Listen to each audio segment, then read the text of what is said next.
नमस्कार, मी पंजाब डक. आज आहे 25 फेब्रुवारी 2026. तर राज्यातल्या सर्व शेतकऱ्याचा हरभरा काढणीस आलेलं आहे. माझं देखील हे हरभरा काढणीस आलेलं आहे, पण मी उद्यापासून सुरू करणार आहे. तर राज्यात फक्त आजच्या दिवसात खराब वातावरण राहणार आहे म्हणून हा अंदाज. पूर्व विदर्भ, पश्चिम विदर्भ, दक्षिण महाराष्ट्र, उत्तर महाराष्ट्र, कोकणपट्टी, खानदेश या सर्व शेतकऱ्यांना लक्षात घ्यायचा. ज्यांचा हरभरा काढायचं आलं असेल त्यांना उद्यापासून सुरू करा. 26 तारखेपासून सुरू करा. ज्यांचा कांदा काढायला असेल त्यांना सुरू करा. तंबाखू काढायला हरकत नाही. त्याच्यानंतर बेदाणा याच्या रॅकवर टाकायचं असेल तर ते टाकू शकता. कारण की राज्यात 26 तारखेपासून हवामान कोरडं राहणार आहे आणि 1 मार्चपासून राज्यात ऊन वाढणार आहे. म्हणून खास करून हा महाराष्ट्रातल्या सर्व शेतकऱ्यांसाठी आनंदाची बातमी. आता 26च्या नंतर राज्यात परत पाऊस काय येणार नाही. सर्व शेतकऱ्यांचे हरभरे सुखरूप निघणार आहेत म्हणून हे अंदाज लक्षात यायचा. म्हणजे सांगायचं झालं तर 26पासून ते 10 तारखेपर्यंत राज्यात कसलंही वातावरण पावसाचं राहणार नाही.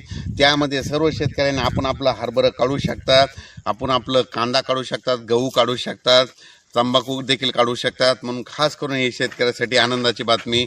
आता हे पाहू शकता आपलं देखील हे हरभरा आहे. तर हे काढणीस आलेलं आहे बघा. तर मी देखील आता उद्याच्याला सुरुवात करणार आहे. त्याचा उद्या काढताना देखील तुम्हाला व्हिडिओ देणार आहे. म्हणून पाहू शकता हे आपलं संपूर्ण हरभरा आहे. मुद्दाम ठेवलं होतं कारण की पाऊस चालू होता, त्याच्यामुळे काल वारं सुटलं होतं, वाऱ्यानं उडून गेलं असतं.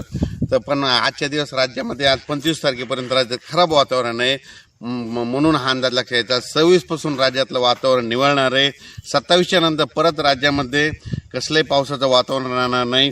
ऊन वाढत जाणार आहे, उन्हाचा पारा वाढणार आहे म्हणून हा अंदाज सर्व शेतकऱ्यांनी लक्षात घ्यायचा. तर पूर्व विदर्भातले जिल्हे वर्धा, नागपूर, भंडारा, गोंदिया, चंद्रपूर, यवतमाळ, वाशिम, हिंगोली, नांदेड, अकोला या पट्ट्यातला अकोला, बुलढाणा या सर्व शेतकऱ्याला सांगू इच्छितो की आज 25 तारखेपर्यंत तुमच्या इकडं वातावरण खराब राहणार आहे. 26पासून तुमच्या इकडलं वातावरण कोरडं होणार आहे. 26 तारखेच्या नंतर तुम्ही हरभरा काढू शकता. त्याच्यानंतर मराठवाड्यामध्ये नांदेड जिल्हा झालं, लातूर जिल्हा झालं, परभणी जिल्हा झालं, हिंगोली जिल्हा झालं, बीड जिल्हा झालं, जालना जिल्हा झालं, संभाजीनगर, धाराशिव या सर्व शेतकऱ्यांनी तुम्ही काय करायचं की उद्यापासून हरभरे गहू काढणीसाठी पोषक वातावरण आहे. उद्यापासून हवामान कोरडं राहणार आहे म्हणून हा अंदाज त्या मराठवाड्यातल्या सर्व शेतकऱ्यांना लक्षात येतात. पश्चिम महाराष्ट्रातल्या सर्व शेतकऱ्याला सांगू इच्छितो की आता नेमके द्राक्षाचे प्लॉट सुरू आहेत. आता तुमच्याकडे ऊन वाढणार आहे. ऊन वाढल्यामुळं उन्हाची तीव्रता वाढत जाणार आहे म्हणून ही सर्व शेतकऱ्यांसाठी आनंदाची बातमी. म्हणजे सातारा, सांगली, सोलापूर, कोल्हापूर, पुणे, अहिल्यानगर, नाशिक या सर्व शेतकऱ्यांना सांगू इच्छितो की फक्त आजच्या दिवसात ढगाळ वातावरण राहणार आहे. उद्यापासून हवामान कोरडं होत जाणार आहे म्हणून हा अंदाज लक्षात घ्यायचा. सांगायचं झालं तर 10, 12, 13 दिवस म्हणजे 10 मार्चपर्यंत चांगलं ऊन वाढणार आहे म्हणून हे अंदाज लक्षात घ्यायचा. पश्चिम महाराष्ट्रात 38, 39, 40 अंशापर्यंत पारा जाणार आहे म्हणून पश्चिम महाराष्ट्रातल्या सर्व शेतकऱ्यांना लक्षात घ्यायचा. त्याच्यानंतर उत्तर महाराष्ट्राकडे नंदुरबार जिल्हा, धुळे जिल्हा, जळगाव जिल्हा, नाशिक जिल्हा, अहिल्यानगर ह्या पट्ट्यातल्या सर्व शेतकऱ्यांना सांगू इच्छितो की आजच्या दिवसात तुमच्या तिकडे देखील थोडं ढगाळ वातावरण राहणार आहे. 26 तारखेपासून हवामान कोरडं राहणार आहे हे अंदाज लक्षात घ्यायचा.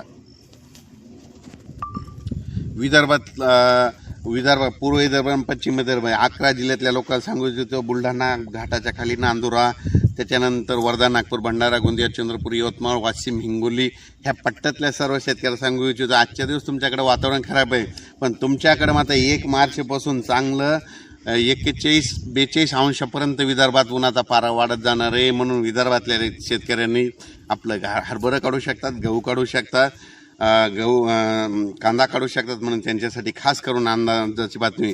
तेलंगणातल्या सर्व शेतकऱ्याला सांगू इच्छितो की तेलंगणात देखील वातावरण कोरडं राहणार आहे म्हणून तुम्ही तंबाखू काढू शकता. मध्य प्रदेश, बेतूलच्या शेतकरी, खंडवाचे शेतकरी त्या शेतकऱ्याला सांगू इच्छितो की फक्त आजच्या दिवसात म्हणजे 25 तारखेपर्यंत वातावरण राहणार आहे पावसाचं.